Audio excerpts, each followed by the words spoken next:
भारत नमस्ते उत्तराखंड। मैं सुरेंद्र सिंह गुसाई स्वागत करता हूं आप सभी का अपना यूट्यूब चैनल सुरेंद्र पहाड़ी 5 में। आज के वीडियो में दोस्तों आपको बताएंगे कि क्यों नौकरी नहीं करना चाहिए और क्यों करना चाहिए बिजनेस। अगर आप नौकरी करते हो तो आपको मालूम होगा कि मालिक के जो रूल बनाए होते हैं वो रूल आपको फॉलो करने पड़ते हैं नौकरी पर। लेकिन अगर आप नौकरी करते हो तो आपको ये भी मालूम होगा कि आपका ड्यूटी जाने का टाइमिंग फिक्स होगा और आने का कोई टाइम टेबल नहीं होगा कि कब छुट्टी होगा, कोई मालूम नहीं।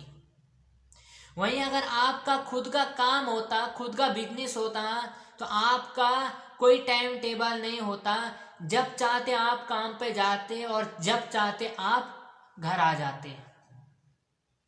वहीं अगर आप जॉब कर रहे हो और आपकी तबीयत खराब या आप किसी काम से कहीं जा रहे हो तो वहां पर भी आपको अपने मालिक का परमिशन लेना पड़ता है कि सर मुझे छुट्टी चाहिए, मैं इस काम से बाहर जा रहा हूँ, ये कारण है, पूरा डिटेल में बताना होगा, तब से कि आपको छुट्टी मिलेगा।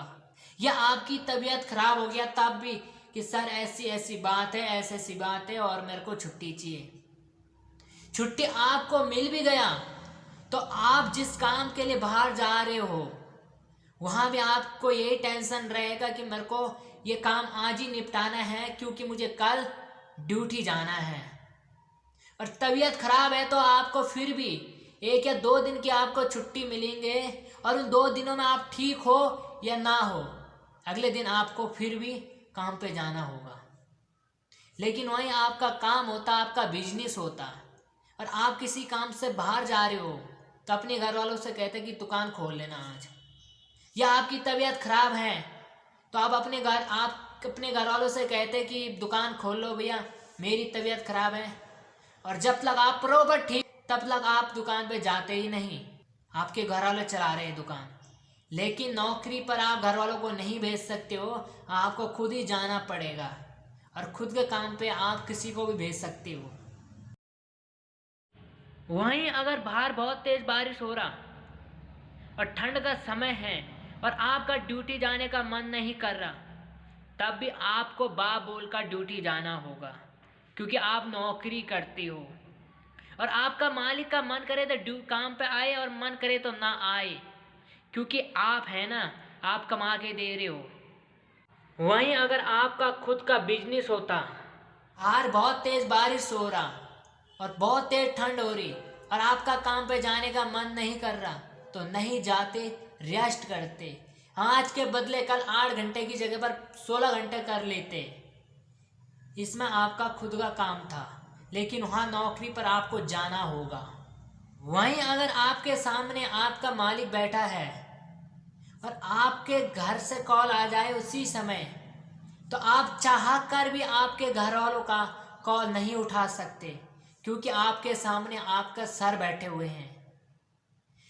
लेकिन अगर आपके सर के पास उस समय 50 कॉल आ जाए तो आपका सर 50 कॉलों का रिसीव करेंगे और चौड़ा होकर बात करेंगे, लेकिन आप अपने घर वालों का कॉल नहीं उठा सकते।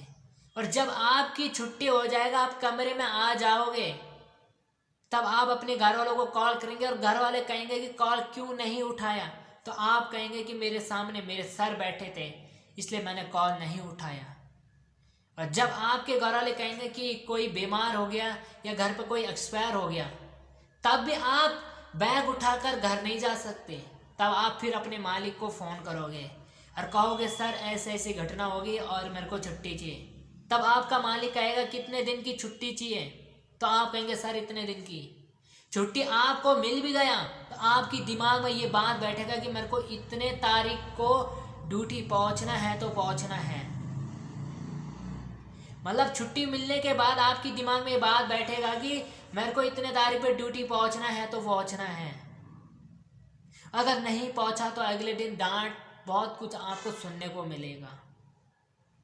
लेकिन अगर वहीं आपका खुद का काम होता और आपके घर से कॉल आता, आप कॉल रिसीव भी करते और आपको ये बात बताया जाता कि कोई एक्सपायर हो गया या घर पर कोई बीमार हो गया, आपकी ज़रूरत है, तो आप अपनी दुकान को बढ़ाकर अपने घर चले जाते। किसी की परमिशन लेने की ज़रूरत नहीं था, किसी को कॉल करने की ज़रूरत नहीं था, आप अपना दुकान बढ़ाते और चुपचाप घर के लिए निकल जाते हैं और घर वालों का देखभाल करते हैं। और जितने दिन की आपको नौकरी पे छुट्टी मिलने से वो इससे कई दिन आप घर पे रहते तभी आपको कोई दिक्कत नहीं था। इसलिए मैं कहता हूँ भाइयों, अपने बच्चों को नौकर मत बनाओ, अपने बच्चों को मालिक बनाओ। पहले तो आप अपने बच्चों को देशभक्त बनाओ, सरकारी कर्मचारी बनाओ। अगर सरकारी कर्मचारी आपका बच्चा नहीं बनता है तो उसको फिर भी प्राइवेट नौकरियों में मत धकेलो, उसको खुद का काम दिलाओ। अपने बच्चों को पूछो कि तुम्हें क्या बनना है, तुम क्या करना चाहते हो अपने लाइफ में। आपका बच्चा बताएगा कि मैं ये बनना चाहता हूँ, मैं ये करना चाहता हूँ, तो अपने बच्चे को उस काम को सीखने के लिए भेज दो। और जब आपका बच्चा वो काम सीख जाएगा, ये कहावत आपने सुनी होगी कि जितना मेहनत करोगे उतना फल मिलेगा। ये कहावत हकीकत है और सच है कि जितना मेहनत करोगे इतना फल मिलेगा। लेकिन जब आप खुद का काम करोगे, उसमें जितना मेहनत करोगे उतना फल आपको मिलेगा। लेकिन आप नौकरी करोगे और उसमें जितना मेहनत करोगे उसका फल आपका मालिक को मिलेगा, आपको नहीं। अगर आपको 10,000, 20,000, 30,000 या 50,000 या 1,00,000 रुपये तनख्वाह मिल रहा है ना, तो आप अपने मालिक को 1,00,000 आपको तनख्वाह मिल रहा तो आप अपने मालिक को 6-7 लाख रुपए महीने की कमा के दे रहे हो। अगर 50,000 मिल रहे तो उस तरीके से आप कमा के दे रहे हो, 10,000 मिल रहे तो उस तरीके से आप कमा के दे रहे हो। सिर्फ अपने काम से, बस किसी और का काम से नहीं, सिर्फ अपने काम से आप कमा के दे रहे हो। कभी सोचा आपने और हमने कि हम कितने मेहनत करते हैं और किस तरीके से काम करते हैं, और वही 10-20 हज़ार रुपये नौकरी में हम खुश हो जाते हैं और 10-20 हज़ार के चक्कर में हम 5-6 लाख रुपए मालिक को कमा के देते हैं। इसलिए मैं कहता हूँ अपने बच्चों को प्लीज नौकरी मत करने दो, उनको मालिक बनाओ। हाँ, अगर आपका बच्चा सरकारी कर्मचारी है, देश का सेवा कर रहा है, तब तो ठीक है, क्योंकि सरकारी काम से और देश के सेवा से जितना मेहनत करोगे उसका फायदा देश को होगा, उसका फायदा जनता का होगा, उसका फायदा आपको और आपके परिवार को भी होगा। लेकिन अगर नौकरी में, एक प्राइवेट नौकरी में आप जितना मेहनत करोगे उसका फायदा सिर्फ आपको मालिक को होगा और आप 10, 20 या 1,00,000 रुपए में खुश रहोगे।